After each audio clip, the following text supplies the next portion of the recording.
बिस्मिल्लाहिर्रहमानिर्रहीम। अस्सलाम वालेकुम डियर स्टूडेंट्स। उम्मीद करता हूँ आप सब लोग ठीक ठाक होंगे, खैर खैरियत से होंगे, हंसते मुस्कुराते गाते गुनगुनाते होंगे।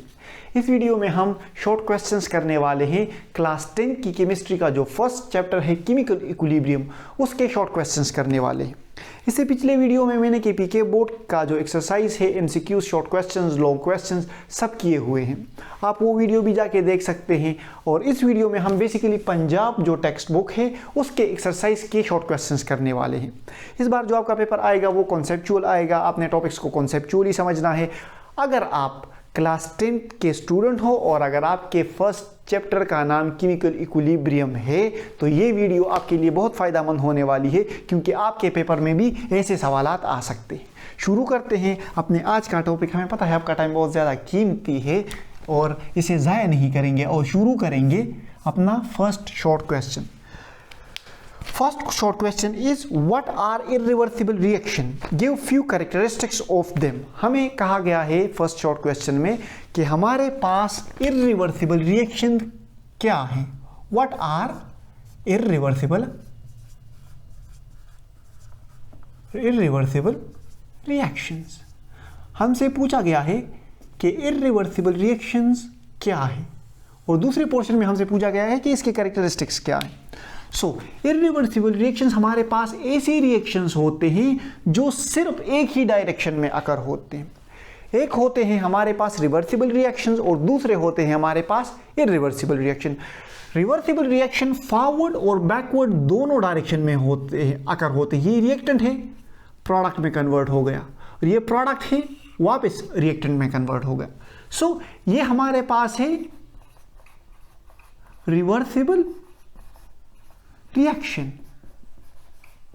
इर्रिवर्सिबल रिएक्शन हमारे पास एक ही डायरेक्शन में अकर होंगे। Irreversible reaction are those reaction in which reactants are converted to product but product is not converted back to reactant. However, in reversible reaction the reactants are converted into product and product are converted back to reactant. But in irreversible reaction,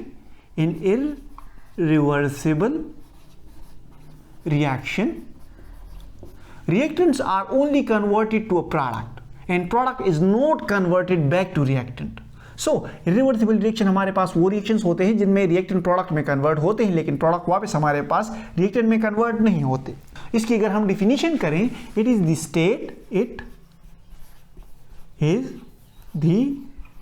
state of reversible reaction in which the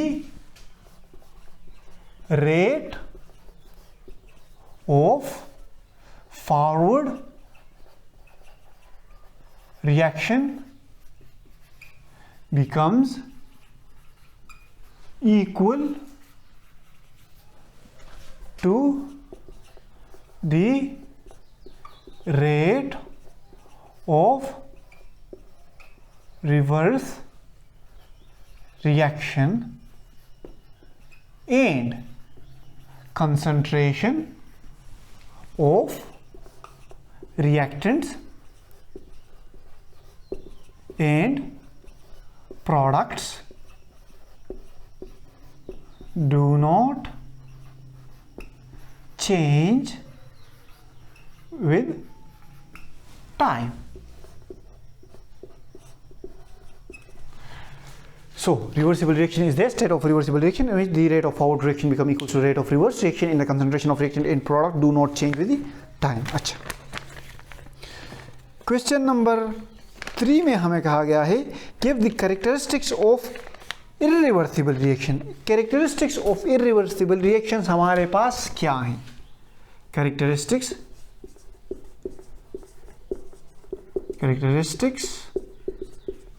of reversible reaction, reversible reaction. देखिए यहाँ पर देखिए, इसी characteristics को हम compare करके इस reversible reaction के कैरेक्टरिस्टिक्स भी हम लिखेंगे। रिवर्सिबल रिएक्शन हमारे पास जो होते हैं वो double half headed double half headed arrow से रिप्रेजेंट किए जाते हैं। It is represented by double half headed arrow. किस तरह? इस तरह।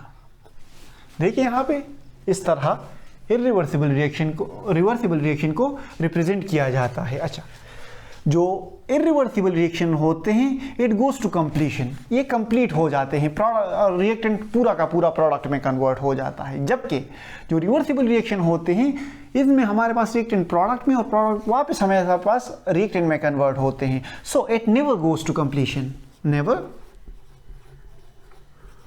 Goes to completion.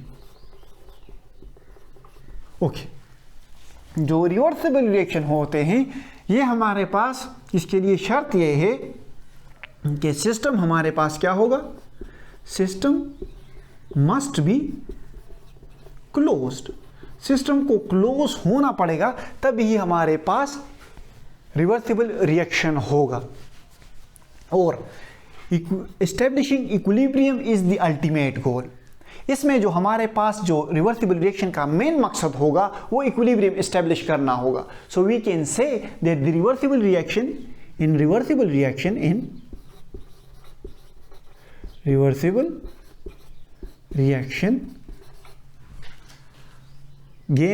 attaining equilibrium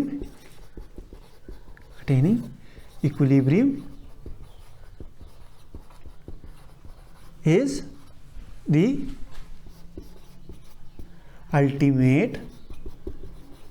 ultimate goal.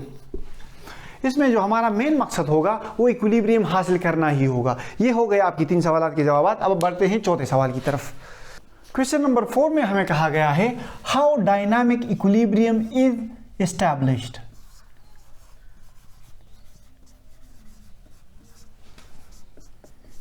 Question number 4 में हमें कहा गया है कि डायनामिक इक्विलिब्रियम हमारे पास किस तरह इस्टेब्लिश होता है।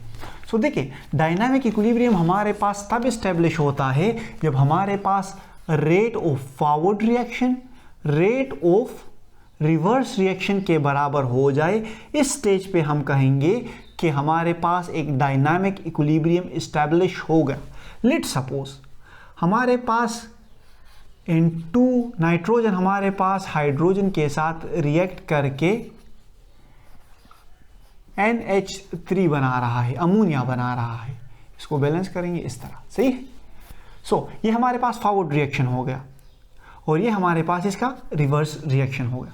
शुरू में हमारे पास रिएक्टेंट्स की जो कंसंट्रेशन है वो मैक्सिमम होगी और प्रोडक्ट की कंसंट्रेशन 0 होगी।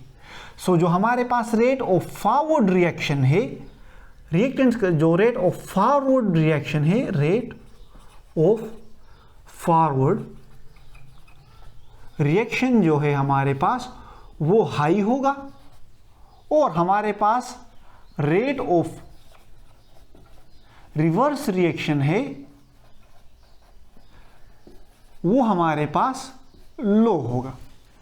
सो वक्त के साथ साथ हमारे पास रिएक्टेंट के मॉलिक्यूल्स प्रोडक्ट में कन्वर्ट होते जाएंगे, सही है। हमारे पास वक्त के साथ साथ रिएक्टेंट्स की कंसंट्रेशन डिक्रीज होती जाएगी क्योंकि रिएक्टेंट प्रोडक्ट में कन्वर्ट हो रहे हैं और प्रोडक्ट की कंसंट्रेशन हमारे पास इंक्रीज होती जाएगी। सो जो हमारे पास वक्त के साथ साथ रेट ऑफ फॉरवर्ड रिएक्शन है वो डिक्रीज होता जाएगा और rate of reverse reaction increase होता जाएगा, सही है। इसका रेट डिक्रीज होता जाएगा और इसका रेट इंक्रीज होता जाएगा।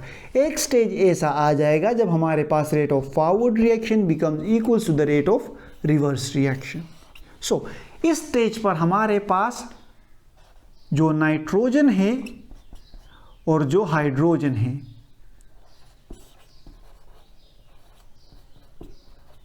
जो नाइट्रोजन और हाइड्रोजन है, इनके कंसंट्रेशन में चेंज नहीं आएगा। ना रिएक्टेंट के कंसंट्रेशन में चेंज आएगा ना प्रोडक्ट के कंसंट्रेशन में चेंज आएगा। और इस स्टेज पर जो हमारे पास इक्विलिब्रियम इस्टेब्लिश हो रहा है, इसको हम कहेंगे डायनामिक इक्विलिब्रियम। डिफिनीशन आप कुछ इस तरह लिख लो कि dynamic equilibrium is an equilibrium in which the rate of forward reaction becomes equals to the rate of reverse reaction and the concentration of reactants in products do not change with the time. This is called dynamic equilibrium. We can say that chemical equilibrium is a dynamic equilibrium. जो chemical equilibrium हमारे पास establish हो रहा है chemical reaction में, वही हमारे पास एक dynamic equilibrium की example है। सही है। अच्छा, अब आते हैं क्वेश्चन नंबर 5 की तरफ। Why at equilibrium state reaction does not stop? हमें कहा गया है कि equilibrium state में हमारे पास क्वेश्चन नंबर 5 में कि जो हमारे पास equilibrium state में रिएक्शन जो है does not stop,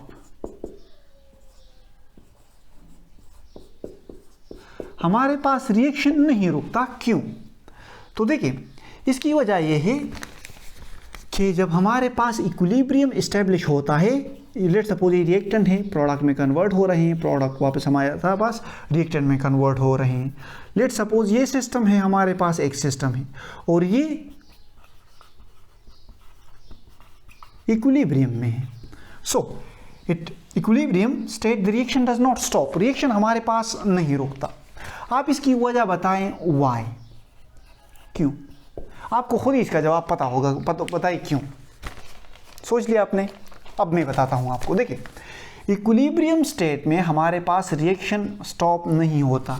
वजह इसकी ये होती है कि हमारे पास जो रेट ऑफ फॉरवर्ड रिएक्शन है ये भी हो रहा है और रेट ऑफ बैकवर्ड या रेट ऑफ रिवर्स रिएक्शन जो है वो भी हो रहा है। बस सिर्फ बात ये है कि रेट ऑफ फॉरवर्ड रिएक्शन और रेट ऑफ रिवर्स रिएक्शन में एक बैलेंस है। अगर 20 मॉलिक्यूल्स रिएक्टेंट के प्रोडक्ट में 1 सेकंड में कन्वर्ट हो रहे हैं तो वही 20 मॉलिक्यूल्स वापस प्रोडक्ट से रिएक्टेंट में कन्वर्ट हो रहे हैं। तो ना रिएक्टेंट की कॉन्सेंट्रेशन चेंज हो रही है और ना प्रोडक्ट की कॉन्सेंट्रेशन चेंज हो रही है। हमें ऐसा लगता है कि रिएक्शन रुक गया है, लेकिन असल में रिएक्शन नहीं रुकता, क्योंकि इक्विलिब्रियम स्टेट में हमारे पास rate of forward reaction, rate of reverse reaction simultaneously और एट अ सेम रेट होते हैं। इसलिए हमारे पास इक्विलिब्रियम स्टेट पे हमारे पास रिएक्शन स्टॉप नहीं होता। ओके, अच्छा, question number 6, why equilibrium state is attainable from either ways. हमें कहा गया है क्वेश्चन नंबर 6 में, क्वेश्चन नंबर 6 में हमें कहा गया है कि why chemical equilibrium is attainable on either ways. मतलब यह है इस सवाल का कि केमिकल इक्विलिब्रियम हमारे पास एस्टेब्लिश होता है दोनों तरफ से। मतलब रिएक्टेंट की साइड से भी इक्विलिब्रियम एस्टेब्लिश हो सकता है और प्रोडक्ट के साइड से भी इक्विलिब्रियम एस्टेब्लिश हो सकता है। सो इसका जवाब यह है, हमें क्वेश्चन में पूछा गया है कि रिएक्शन दोनों साइड से ही एस्टेब्लिश क्यों होता है। सो देखिए, इसका जवाब ये है, जो केमिकल इक्विलिब्रियम है हमारे पास, केमिकल इक्विलिब्रियम जो हमारे पास है वो हमारे पास रिवर्सिबल रिएक्शंस में होता है। केमिकल इक्विलिब्रियम की शर्त यह है कि ये हमारे पास रिवर्सिबल रिएक्शन में होगा। रिवर्सिबल रिएक्शन हमारे पास फॉरवर्ड भी अकर होते हैं एंड बैकवर्ड मतलब या रिवर्स डायरेक्शन में भी अकर होते हैं। सही है, एक केमिकल इक्विलिब्रियम हमारे पास फॉरवर्ड डायरेक्शन में भी अकर होता है और बैकवर्ड डायरेक्शन में भी एक रिवर्सिबल रिएक्शन अकर होता है। सो ये इक्विलिब्रियम, ये जो केमिकल इक्विलिब्रियम है ये दोनों तरफ से एस्टेब्लिश हो सकता है। लेट सपोज एक सिस्टम है जिसमें रिएक्टेंट प्रोडक्ट में कन्वर्ट हो रहा है और प्रोडक्ट रिएक्टेंट्स में। अब इस सिस्टम को हमने डिस्टर्ब कर लिया और इसमें हमने रिएक्टेंट्स मजीद बढ़ा दिए, सिस्टम का इक्विलिब्रियम डिस्टर्ब हो गया। सही है, अब सिस्टम दोबारा इक्विलिब्रियम हासिल करने के लिए क्या करेगा? रेट ऑफ फॉरवर्ड रिएक्शन बढ़ा देगा, rate of forward reaction increase कर देगा। रेट ऑफ फॉरवर्ड रिएक्शन हमारे पास इंक्रीज हो जाएगा और सिस्टम वापस इक्विलिब्रियम में आ जाएगा। अब अगर हमने रिएक्टेंट की जगह प्रोडक्ट इंक्रीज कर लिया, लेट्स सपोज हमने रिएक्टेंट की जगह प्रोडक्ट इंक्रीज कर लिया, अब हमने जो प्रोडक्ट इंक्रीज किया है यहाँ पे, तो सिस्टम दोबारा इक्विलिब्रियम हासिल करने के लिए क्या करेगा, प्रोडक्ट की कंसंट्रेशन ज्यादा है, रिएक्शन हासिल इक्विलिब्रियम हासिल करने के लिए rate of backward reaction, rate of backward और रिवर्स रिएक्शन, बैकवर्ड और रिवर्स रिएक्शन इंक्रीज कर लेगा। जब हमारे पास rate of reverse reaction increase हो जाएगा, एक स्टेज ऐसा आ जाएगा कि हमारे पास rate of forward reaction rate of reverse reaction के बराबर हो जाएंगे और हमारे पास एक इक्विलिब्रियम एस्टेब्लिश हो जाएगा। सो क्वेश्चन का आंसर ये है कि केमिकल इक्विलिब्रियम हमारे पास दोनों साइड से अटेन हो सकता है, रिएक्टेंट के साइड से भी और प्रोडक्ट के साइड से भी। वजह ये होती है कि केमिकल इक्विलिब्रियम हमारे पास रिवर्सिबल रिएक्शंस में अकर होते हैं, रिवर्सिबल रिएक्शन हमारे पास बैकवर्ड भी अकर होते हैं और फॉरवर्ड भी अकर होते हैं। फिर मैंने आपको एग्जांपल दी कि एक सिस्टम में हमने रिएक्टेंट का कंसंट्रेशन इंक्रीज किया तो उसमें हमारे पास इक्विलिब्रियम किस तरह इस्टेब्लिश होगा दोबारा। फिर उसी सिस्टम में हमने दोबारा प्रोडक्ट का कंसंट्रेशन इंक्रीज किया तो उस सिस्टम में हमारे पास इक्विलिब्रियम किस तरह इस्टेब्लिश होगा, ये मैंने आपको एक्सप्लेन करके दिया। अच्छा, क्वेश्चन नंबर 7। क्वेश्चन नंबर 7 में हमसे रिलेशन मांगा गया है between active mass and rate of reaction.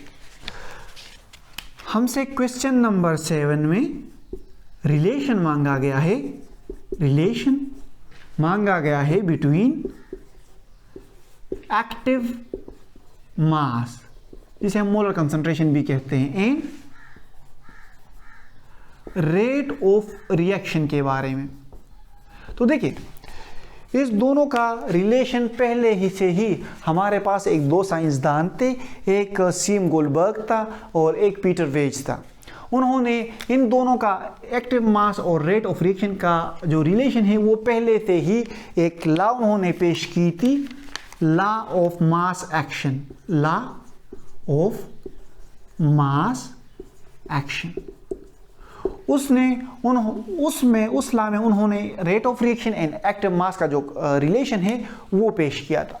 Let's suppose हमारे पास एक रिएक्शन है, ए और बी रिएक्ट करके प्रोडक्ट सी और डी बना रहे हैं, ये एक रिवर्सिबल रिएक्शन है, सही है। अच्छा, अब जो रेट ऑफ रिएक्शन है और एक्टिव मास का जो रिलेशन है वो उन्होंने इस तरह पेश किया था कि उन्होंने कहा था कि the rate of reaction is directly proportional to the product of the active masses.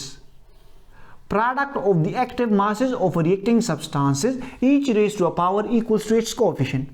The rate of chemical reaction is directly proportional to a product of the active masses of reacting substances, each raised to a power equals to its coefficient. यहाँ पर हमारे पास अगर हम rate of forward reaction check करना चाहते हैं, so the rate of forward reaction is directly proportional to the product of the active masses of reacting substances. Active masses क्या हैं?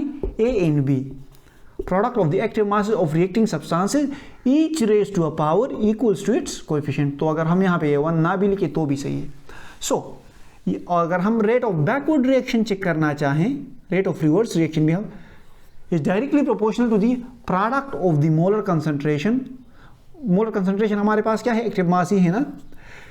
Rate of reaction is directly proportional to product of the active masses of, ये active mass C और D active masses है हमारे पास।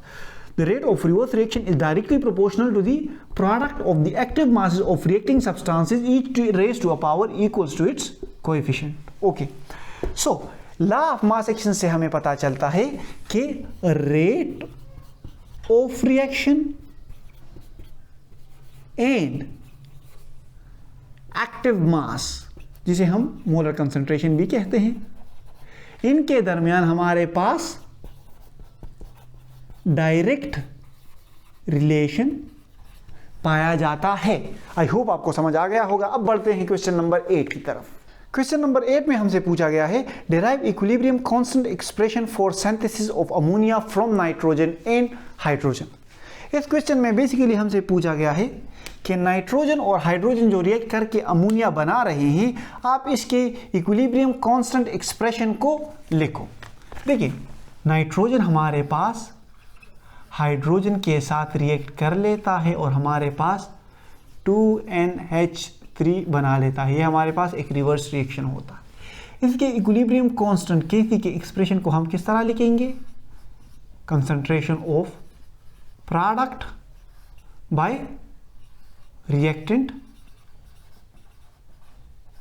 Ratio की मदद से। सो equilibrium constant Kc is the ratio of mathematical product of the molar concentration of product to the product of molar concentration of reactant to the product of molar concentration of reactant, each raised to a power equals to its coefficient।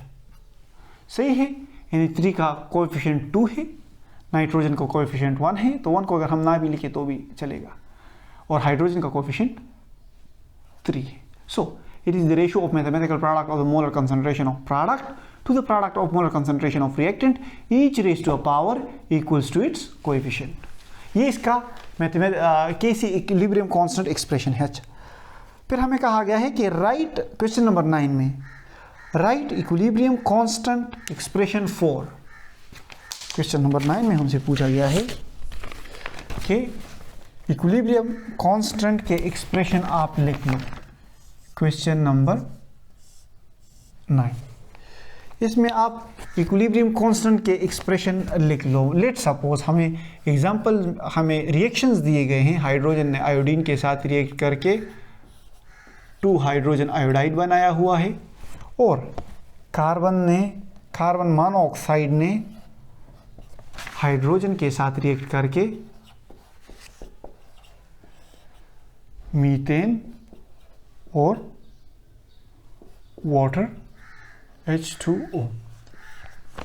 एक मैं करूंगा, एक आप करोगे, सही है। अच्छा, ए वाला आसान है, बी वाला मुश्किल है। मुश्किल आप कर लो, आसान मैं कर लेता हूँ, सही है, मैं कामचोर हूँ ना इसलिए। अच्छा, इसका जो Kc एक्सप्रेशन है वो हम इस तरह लिखेंगे। मैंने आपको क्या बताया कि Kc is the product of the molar concentration of product. Product क्या है यहाँ पे? प्रोडक्ट बाई रिएक्टेंट रेशियो हम लिखते हैं, तो हाइड्रोजन आयोडाइड इसका प्रोडक्ट हो गया, और रिएक्टेंट इसके हैं H2 और I2, each raise to power equals to its coefficient, the ratio of product of mathematical product of the ratio of product of the molar concentration of product to the product of molar concentration of reactants. So इसका power 2 है, इसका power भी 1 है, इसका power भी 1 है। अगर हम इस पे 1 लिखे तो भी सही है, ना भी लिखे तो भी चलेगा। अच्छा, अब इस बी का आप बता दो, सही है क्या वाला? Kc हमने लिख लिया, शाबाश। हाँ, Kc इसका एक्सप्रेशन क्या होगा? ऊपर प्रोडक्ट आएगा। हाँ, आपको पता है, बिल्कुल आप सही कह रहे हो, ऊपर प्रोडक्ट आएगा। इसमें प्रोडक्ट में क्या है? बिल्कुल आप सही कह रहे हो, बिल्कुल सही कह रहे हो। प्रोडक्ट में इसके CH4 है और H2O है, बिल्कुल सही है, सही जा रहे हो बेटा, सही है। जिस राह पे तुम चल रहे हो ना बेटा, बहुत सही जा रहे हो। अच्छा, नीचे रिएक्टेंट लिखेंगे। रिएक्टेंट में इसके क्या है? रिएक्टेंट में इसके है कार्बन मोनोऑक्साइड और H2, each raise to power equals to its coefficient. ये भी आपने बहुत अच्छी बात कही कि इसके ऊपर अभी इसके कोएफिशिएंट लिखेंगे। इसका कोएफिशिएंट 1 है, इसका कोएफिशिएंट 1 है, कार्बन मोनोऑक्साइड का कोएफिशिएंट भी 1 है, और हाइड्रोजन का कोएफिशिएंट क्या है? 3। सो अगर 1 हम ना भी लिखें तो भी चलेगा। सो ये इसका क्या हो गया? ये इसका Kc एक्सप्रेशन हो गया। आप कितने ज़हीन और काबिल लोग हो। अब बढ़ते हैं क्वेश्चन नंबर 10 की तरफ। क्वेश्चन नंबर 10 में हमें कहा गया है how direction of reaction can be predicted. Question number 10 में हमसे पूछा गया है, क्वेश्चन नंबर 10 हमसे पूछा गया है कि डायरेक्शन ऑफ रिएक्शन का हम किस तरह अंदाज़ा लगाएंगे। हमें किस तरह पता चलेगा एक सिस्टम के डायरेक्शन का कि रिएक्शन फॉरवर्ड में अकर हो रहा है या एक बैकवर्ड में। लेट सपोज हमारे पास एक सिस्टम है, सही है, ये इसमें के रिएक्टेंट्स हैं, प्रोडक्ट में कन्वर्ट हो रहे हैं और प्रोडक्ट वापस रिएक्टेंट। अब ये सिस्टम हमारे पास इक्विलिब्रियम में है, तो इसकी एक खास Kc वैल्यू होगी, सही है। और इसके Kc की वैल्यू को हम प्रोडक्ट बाय रिएक्टेंट्स के रेशो से रिप्रेजेंट करेंगे, सही है। अच्छा, अब अगर ये सिस्टम केस फर्स्ट में ये हमारे पास इक्विलिब्रियम में है, अब ये जो दूसरा केस है, लेट सपोज हमारे पास ये सिस्टम इक्विलिब्रियम में नहीं है। इक्विलिब्रियम में जो सिस्टम होगा तो हमारे पास rate of forward reaction rate of reverse reaction के बराबर होगा, ये तो आपको पता है। अच्छा, जो लेट सपोज ये केस 2 में हमारे पास जो केस बी है, यहाँ पर हमारे पास सिस्टम इक्विलिब्रियम स्टेट में नहीं है। इस स्टेज पे हम इसके प्रोडक्ट और रिएक्शन के रिएक्टेंट्स के रेशो को QC कोशेंट से रिप्रेजेंट कर देंगे। कोशेंट ओवर रिएक्टेंट को हम प्रोडक्ट बाय रिएक्टेंट से शो करेंगे। अब अगर ये सिस्टम इक्विलिब्रियम में नहीं है तो इसके इस QC वैल्यू को इस Kc वैल्यू से कंपेयर करके हम इसके डायरेक्शन को प्रेडिक्ट कर सकते हैं। लेट सपोज QC हमारे पास ग्रेटर है Kc वैल्यू से। इक्विलिब्रियम के जो Kc है उससे हमारे पास QC ग्रेटर है। QC हमारे पास कब ग्रेटर होगा? जब हमारे पास प्रोडक्ट की कंसंट्रेशन ज़्यादा हुई। लेट सपोज हमारे पास 10 प्रोडक्ट्स हैं और 2 रिएक्टेंट्स हैं। इस स्टेज में जो हमारे पास अभी इक्विलिब्रियम हासिल नहीं हुआ तो हमारे पास QC की वैल्यू 5 आएगी। और लेट सपोज हमारे पास Kc में यहाँ पे 6 प्रोडक्ट्स हैं और 6 रिएक्टेंट्स हैं, हमारे पास Kc की वैल्यू 1 आ रही है, सही है। अच्छा, ये जो 5 है ये क्या है? ग्रेटर देन 1 है। QC हमारे पास Kc से ग्रेटर है। QC हमारे पास कब ग्रेटर होगा? मैंने आपको बताया जब हमारे पास प्रोडक्ट की कंसंट्रेशन ज्यादा होगी। अब हमारे पास प्रोडक्ट की कंसंट्रेशन ज्यादा है, प्रोडक्ट की कंसंट्रेशन ज्यादा होगी तो रिएक्शन इक्विलिब्रियम हासिल करने के लिए रिवर्स डायरेक्शन में जाएगा। So reaction will occur in reverse direction। अच्छा, हमने Kc को QC से कंपेयर करके हमने इस सिस्टम का डायरेक्शन मालूम कर दिया। लेट सपोज अगर QC हमारे पास Kc से लेस है, Kc हमारे पास 1 है। अब लेट सपोज QC जो प्रोडक्ट है हमारे पास, प्रोडक्ट लेट सपोज हमारे पास प्रोडक्ट 2 है अब और रिएक्टेंट ज्यादा है, रिएक्टेंट हमारे पास 10 है। सो QC की वैल्यू क्या रही है? 0.2। अब ये 0.2 1 से क्या है? लेस है। सो हमारे पास QC की वैल्यू तब ज्यादा कम आएगी जब हमारे पास रिएक्टेंट्स ज्यादा हों। QC की वैल्यू Kc से तब कम आएगी जब हमारे पास रिएक्टेंट्स के कॉन्सेंट्रेशन ज्यादा हों। हमारे पास रिएक्टेंट्स की कॉन्सेंट्रेशन ज़्यादा है।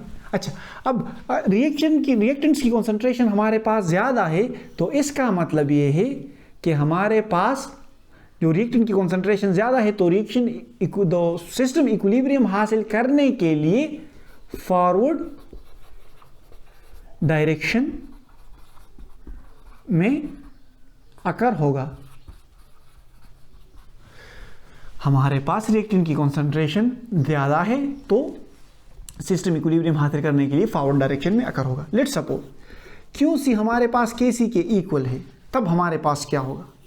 अब अगर QC हमारे पास Kc के इक्वल आ गई तो हम कहेंगे कि सिस्टम ने इक्विलिब्रियम हासिल कर लिया। सिस्टम ने इक्विलिब्रियम हासिल कर लिया। System is at equilibrium state. Okay, ये हो गया आपके सवाल का जवाब कि हम किस तरह डायरेक्शन ऑफ रिएक्शन प्रेडिक्ट कर सकते हैं। अच्छा, क्वेश्चन नंबर 11 की तरफ आते हैं। इसमें हमें कहा गया है how can you know that the reaction has achieved it's equilibrium state. हमें किस तरह पता चलेगा कि रिएक्शन ने अपना इक्विलिब्रियम स्टेट हासिल कर लिया। सो देखिए, रिएक्शन लेट सपोज हमारे पास एक सिस्टम है। अब इसमें हमें किस तरह पता चला कि रिएक्शन ने इक्विलिब्रियम हासिल कर लिया? तो इसका सिंपल सा आंसर है कि there will be no change in concentration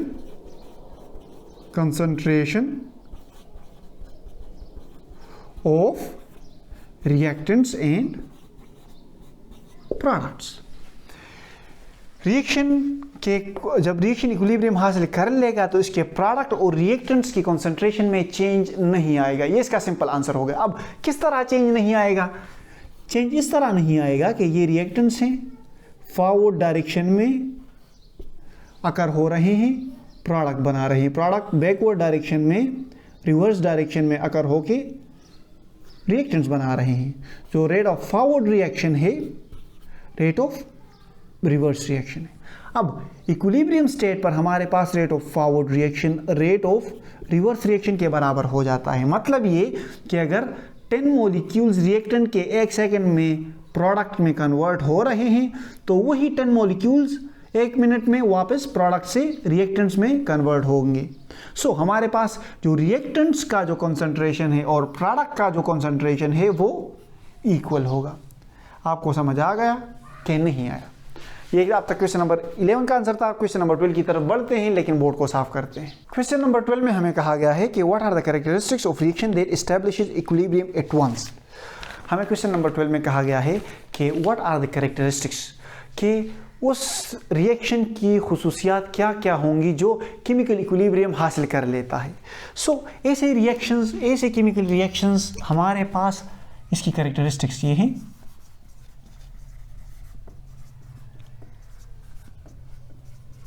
इसकी कैरेक्टरिस्टिक्स ये हैं कि ऐसे रिएक्शंस हमारे पास रिवर्सिबल रिएक्शंस होंगे। केमिकल इक्विलिब्रियम हमारे पास उन रिएक्शन में अकर होता है जो रिवर्सिबल रिएक्शंस होते हैं। रिवर्सिबल रिएक्शन में ये होता है कि हमारे पास रेट ऑफ, ये रिएक्टेंट्स हैं, प्रोडक्ट में कन्वर्ट हो रहे हैं, प्रोडक्ट वापस, ये रेट ऑफ फॉरवर्ड रिएक्शन है, ये रेट ऑफ रिवर्स रिएक्शन है। इसमें हमारे पास ये होगा कि रेट ऑफ फॉरवर्ड रिएक्शन हमारे पास रेट ऑफ रिवर्स रिएक्शन के इक्वल हो जाएगा और हमारे पास एक इक्विलिब्रियम एस्टैब्लिश हो जाएगा। So the reactions that attains equilibrium state must be reversible reactions. वो रिएक्शंस हमारे पास रिवर्सिबल रिएक्शंस होंगे, उसमें हमारे पास rate of forward reaction rate of reverse reaction के बराबर होगा और इस तरह के रिएक्शंस हमारे पास मुकम्मल कंप्लीट नहीं होंगे। मतलब रिएक्टेंट पूरा का पूरा प्रोडक्ट पे कन्वर्ट नहीं होगा। कुछ सिस्टम में रिएक्टेंट होगा और कुछ सिस्टम में प्रोडक्ट होगा। मतलब प्रोडक्ट और रिएक्टेंट्स दोनों हमारे पास सिस्टम में मौजूद होंगे। The reaction will not goes to completion। Reaction complete नहीं होगा, सही है। फॉरवर्ड और रिवर्स रिएक्शन मतलब कंप्लीट इस तरह नहीं होगा कि प्रोडक्ट जो बन रहा है वो रिएक्टेंट में कन्वर्ट हो रहा है और रिएक्टेंट वापस प्रोडक्ट में कन्वर्ट हो रहा है। सो ये दोनों एक दूसरे में इंटर कन्वर्टेबल हैं। So we can say that the reaction do not goes to completion and we can say that the reaction proceed in both ways। Reactions हमारे पास बोथ वेज में प्रोसीड होगा। रिएक्शन फॉरवर्ड में भी अकर होगा और backward में भी। सो ऐसे रिएक्शंस जो हमारे पास केमिकल इक्विलिब्रियम हासिल करते हैं उनमें ये खुसूसियत होती है कि वो रिएक्शन हमारे पास रिवर्सिबल रिएक्शंस होते हैं। उन रिएक्शन में हमारे पास rate of forward reaction rate of reverse reaction के बराबर होता है। वो रिएक्शन कंप्लीटली प्रोडक्ट में कन्वर्ट नहीं होते, जबकि प्रोडक्ट और रिएक्टेंट एक दूसरे में इंटर कन्वर्टेबल होते हैं और ना पूरा प्रोडक्ट बनता है ना पूरा reactant. So we can say that these reactions, such kind of reactions which attain equilibrium does not goes to completion। अच्छा, reaction proceed in both ways, forward direction में भी और बैकवर्ड डायरेक्शन में भी अकर होता है। अच्छा, question number 13, if reaction coefficient QC of reaction is more than KC, ये तो हमने पढ़ा है। हमें क्वेश्चन में कहा गया है कि जो QC है of reaction is more than KC। So हमारे पास what will be the direction of reaction. देखिए, जो हम डायरेक्शन ऑफ रिएक्शन प्रेडिक्ट करते हैं वो प्रोडक्ट बाय रिएक्टेंट रेशो से कंपेयर करते हैं। लेट सपोज QC है हमारे पास, QC को भी हम इस तरह रिप्रेजेंट कर, वो सिस्टम जिसने अभी तक इक्विलिब्रियम हासिल नहीं किया तो उसके प्रोडक्ट बाय रिएक्टेंट रेशो को हम QC से रिप्रेजेंट करेंगे, और वो सिस्टम जो ऑलरेडी इक्विलिब्रियम में है उसके प्रोडक्ट बाय रिएक्टेंट्स को हम प्रोडक्ट बाई रिएक्टेंट्स के कंसंट्रेशन के रेशो को हम Kc से रिप्रेजेंट करते हैं। अब एक ऐसा सिस्टम जिसमें हमारे पास रिएक्टेंट प्रोडक्ट में कन्वर्ट हो रहा है और ये सिस्टम इक्विलिब्रियम में नहीं है, सो इसके QC वैल्यू को Kc से हम कंपेयर करके इसका अंदाज़ा लगा सकते हैं कि ये किस डायरेक्शन में जाएगा। लेट्स सपोज इस केस में हमें कहा गया है कि QC is greater than Kc। So QC Kc से कब ग्रेटर होगा? जब हमारे पास प्रोडक्ट की कंसंट्रेशन ज़्यादा होगी। जब हमारे पास प्रोडक्ट की कंसंट्रेशन ज़्यादा होगी तभी हमारे पास QC की वैल्यू ज़्यादा आएगी Kc से। अच्छा, Kc तो ऑलरेडी हमारे पास इक्विलिब्रियम में है, इक्विलिब्रियम सिस्टम का प्रोडक्ट बाई रिएक्टेंट रेशो है। अगर हम QC, इसमें हमें कहा गया है कि QC ज़्यादा है, QC ज़्यादा है तो इसका मतलब यह है कि प्रोडक्ट की कंसंट्रेशन ज़्यादा है। अब प्रोडक्ट की कंसंट्रेशन ज़्यादा होगी तो रिएक्शन इक्विलिब्रियम हासिल करने के लिए रिवर्स डायरेक्शन में जाएगा।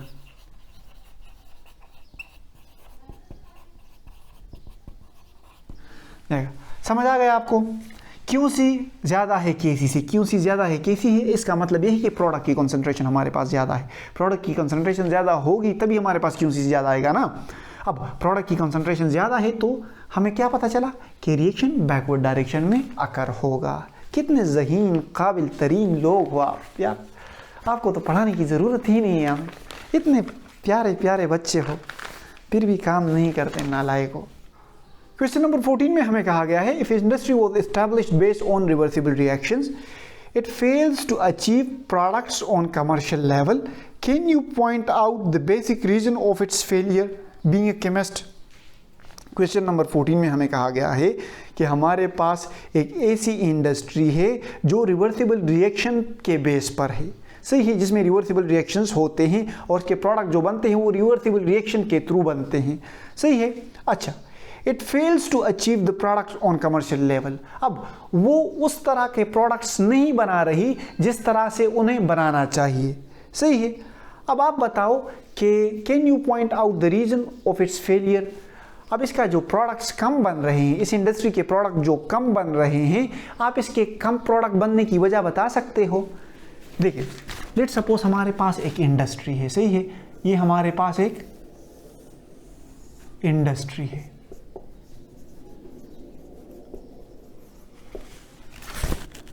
ये इंडस्ट्री हमारे पास, इसमें जो प्रोडक्ट्स बन रहे हैं, इस रिएक्शन इसमें जो प्रोडक्ट्स बन रहे हैं वो रिवर्सिबल रिएक्शंस के थ्रू बन रहे हैं। अब हमसे पूछा ये जा रहा है कि इसके जो प्रोडक्ट्स हैं ये लो हैं, ये कम प्रोडक्ट्स बना रही है, ये इंडस्ट्री कम प्रोडक्ट्स बना रही है कमर्शियल स्केल पर। आप इसकी वजह बता सकते हो कि ये कम प्रोडक्ट हमारे पास क्यों बना रही है कमर्शियल स्केल पे, इसके कम प्रोडक्ट बनाने की वजह क्या है। बेसिकली हमसे पूछा जा रहा है कि हमारे पास why industry is producing products in lesser amount। हमसे बेसिकली क्वेश्चन में पूछा जा रहा है कि एक इंडस्ट्री है जो कि रिवर्सिबल रिएक्शन पर बेस्ड है। अब ये जो प्रोडक्ट बना रही है ये इंडस्ट्री, ये हमारे पास कम अमाउंट में बना रही है, लेस अमाउंट में बना रही है। आप हमें वजह बताओ एज ए केमिस्ट कि इसके कम प्रोडक्ट बनाने की वजह क्या है। सो इसके कम प्रोडक्ट बनाने की वजह ये है कि ये जो रिवर्सिबल रिएक्शंस होते हैं ये हमारे पास कंप्लीट प्रोडक्ट में कन्वर्ट नहीं होते, does not goes to completion.